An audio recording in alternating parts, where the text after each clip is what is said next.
প্রিয় বন্ধুরা, আজকে আমরা আছি হইল মধুর টিলা, নালিতাবাড়ি উপজেলা, শেরপুর জেলায়।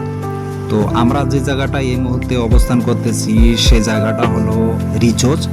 রিচোজের এখানে নানা পেশার মানুষ ঘুরতে আসে, বিশেষ করে বিভিন্ন উৎসব বা ঈদ এই ধরনের সময়ে কিন্তু মানুষ পর্যাপ্ত পরিমাণ হয়, এখানে ঘুরতে আসে, হাজার হাজার মানুষ আসে। এই মধুর টিলায় ইকো পার্কে নানা পেশার মানুষ কিন্তু চলে আসে। তো আমরা আজকে এখানে বেড়াতে এসেছি এবং ঘুরে ঘুরে আপনাদেরকে সব কিছু দেখাবো। অবশ্যই আপনারা সঙ্গে থাকবেন এবং ভিডিওটা অবশ্যই আপনারা সাবস্ক্রাইব এবং শেয়ার করবেন। তো আমরা যে জায়গাটায় আছি এখান থেকে আমরা পাহাড়ের উপরে এখন আমরা নিচের দিকে যাওয়ার চেষ্টা করব। আমাদের সহকর্মী আমাদের সঙ্গে আছে, এই যে একজন দেখতেছেন জালাল ভাই। তো আমরা এখন নিচের দিকে যাব, দেখব নিচে কিভাবে এখানে মানে পুরো খাড়া সিঁড়ি করা আছে প্রত্যেকটা জায়গায়, এখান দিয়ে নিচের দিকে নামতে হয়। তো আমরা ক্যামেরা গ্যাম্বেল দিয়ে করতেছি, তো একটু মানে এখানে লোকজনের ভিড়। এবং তবে এই জায়গাটায় আপনারা যদি আসতে চান একবারে আপনারা ডাইরেক্ট নালিতাবাড়ি আসবেন, সহজ উপায়। নালিতাবাড়ি থেকে আপনারা ডাইরেক্ট মধুর টিলা অটো রিক্সা অথবা ভ্যানে করে অবশ্যই আপনারা এই জায়গাটায় যেতে পারবেন।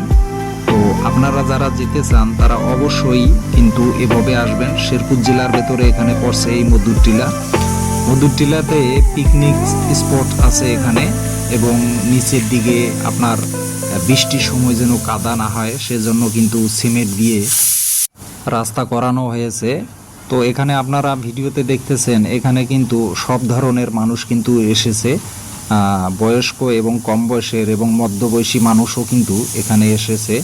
তো আমরা ঘুরে ঘুরে আর এখানে সবচাইতে গুরুত্বপূর্ণ বিষয় হচ্ছে যে আপনারা যদি ছেলে মেয়ে এবং বেশি বয়স্ক মানুষ এখানে বেড়াতে নিয়ে যান, অবশ্যই এই সিঁড়িগুলোতে নামার সময় অবশ্যই আপনারা খেয়াল দেবেন যাতে তারা কোনো রকম পরে না যায়, কারণ পরে গেলে দুর্ঘটনা ঘটতে পারে। আপনারা দেখতেছেন ভিডিওতে বিভিন্ন মাদ্রাসা ছাত্র এবং হইলো অন্যান্য স্কুল ছাত্রী এবং নানা পেশার মানুষ কিন্তু এই জায়গায় আসে। বিশেষ করে ঈদের সময় কিন্তু বেশি লোকজন এইখানে কিন্তু উপস্থিত হয়। আর সেই সাথে হইলো এখানে নিচে কিন্তু আপনি খাবারের কিন্তু ব্যবস্থা আছে, আপনি যে কোনো জিনিস খাবারের ব্যবস্থা এখানে কিন্তু মানে ওইভাবে আছে, যেমন হইলো আচার আছে, তারপরে হলো শশা আছে। তো বিভিন্নভাবে কিন্তু এখানে ওই ধরনের খাবার আছে। এখানে আপনারা চাইলে এখান থেকে কিন্তু আপনারা খাবার ক্রয় করতে পারেন। আর পাশাপাশি হলো এখানে কিন্তু আপনার হইলো বৃষ্টি হলেও কিন্তু তেমন একটা সমস্যা নেই, যেমন আপনার অন্য অন্য পাহাড়ে, যেমন আপনার সীতাকুণ্ড পাহাড়ে কিন্তু আপনার বৃষ্টির সময় কিন্তু ওঠানোটা বড় সমস্যা, কিন্তু এই পাহাড়টাই কিন্তু আপনারা কিন্তু উঠতে গেলে তেমন একটা কোনো সমস্যা নেই।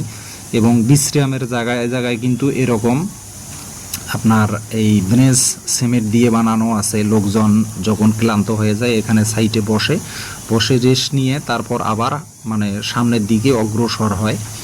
তো আপনারা দেখতেছেন যারা উপরের দিকে উঠতেছে তারা কিন্তু একটু কষ্টকর অবস্থা, যারা নিচের দিকে যাচ্ছে তারা কিন্তু একবারে সহজভাবে এই জায়গাটায় যাচ্ছে। আর পাশাপাশি এখানে কিন্তু আপনার এই একটা জিনিস আপনারা খেয়াল করবেন যে একা একা কিন্তু আসলে কোথাও আপনারা না যাওয়াটাই বেটার।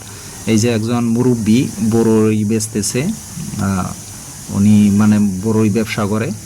তো আমার কথা হচ্ছে যে এখানে একা একা যাবেন না, এই কারণেই, কারণ হলো এখানে রিস্ক হতে পারে। এই কারণে আপনারা কিন্তু এই জায়গাটায় মানে একা যাওয়ার কোনো সময় চেষ্টা করবেন না, দুই একজন সাথে করে নিয়ে গেলে সবচেয়ে বেটার হয়, যাতে আপনার কোনো এখানে সমস্যা না হয় বা ছিনতাই বা কোনো চোর ডাকাতের হাতে যেন না পড়েন। হতে পারে এ ধরনের, হয় না, অনেক সময় তো হয়, পার্কের ভেতর হোক আর বা বাহিরে হোক এ ধরনের ঘটনা ঘটে। তো আপনারা যারা যেতে চান তারা অবশ্যই এই মধুর টিলে আপনারা আসতে পারেন। তবে সুন্দর একটা পরিবেশ এখানকার, একদম অসাধারণ। তবে বন্ধুরা, ভিডিওটা যদি আপনাদের নিম্নতম ভালো লাগে অবশ্যই লাইকস এবং সাবস্ক্রাইব করে শেয়ার করে পাশে থাকবেন। আসসালামু আলাইকুম, আল্লাহ হাফেজ।